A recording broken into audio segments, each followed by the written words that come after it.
Bonjour, je suis Serge Botello, architecte. Je suis gérant de la société C+B Architecte. Nous développons 3 secteurs d'activité. L'architecture, bien sûr, où nous faisons essentiellement que du logement. De l'urbanisme, on travaille sur des RHI, centres anciens. Et aussi, nous avons développé un troisième secteur qui est le design, c'est-à-dire des meubles urbains. Si on répond bien à sa demande, c'est-à-dire que si on a des appartements qui sont traversants, si on a de grandes terrasses, l'espace est dessiné déjà sur des dimensions qui sont à belle échelle, c'est très intéressant.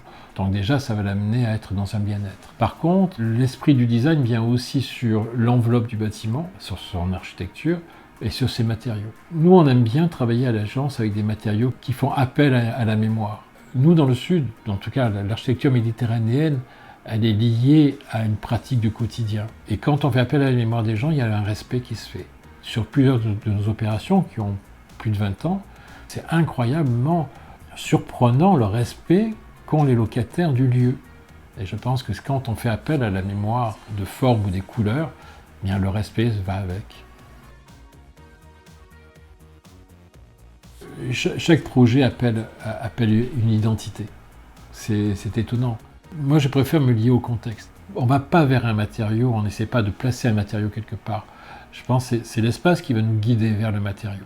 Et là, effectivement, on essaie de coudre les choses. Moi, j'aime bien ce côté on coud, parce que dans le design, on essaie de recoudre l'urbanisme en créant des places et des rues, ou en recousant ce tissu urbain qui s'est défait avec le temps. Et en architecture, on est un peu comme ça, on est sur un patchwork. Et avec ce patchwork, on va essayer de faire avec.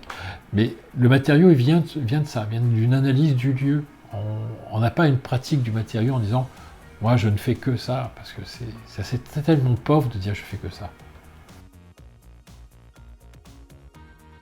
On avait à créer une vingtaine de logements dans le parc du XIXe siècle qui étaient liés à la Bastille, avec les grands peintres méditerranéens. Donc petit à petit, c'est lié cette idée de dire on va poser des boîtes, mais un peu des boîtes dans les arbres. Donc, on a essayé de se rapprocher de la couleur des troncs de ces pins. On a cherché des matériaux qui pouvaient être dans ces teintes-là. Et petit à petit, on s'est rapproché de Fondeur Max qui nous a proposé un matériau brut avec une résine brute. Et ce matériau-là m'intéressait parce que d'un seul coup, chaque panneau allait être différent. Et ce matériau-là, pour nous, était pratiquement essentiel et devenait le premier matériau.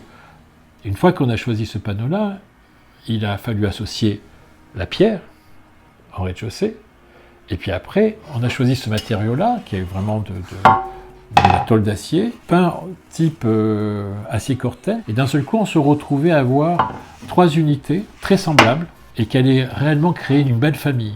Et au jour d'aujourd'hui, cette opération reste pour l'agence un très beau souvenir. Et pour mes clients, ça reste une belle signature.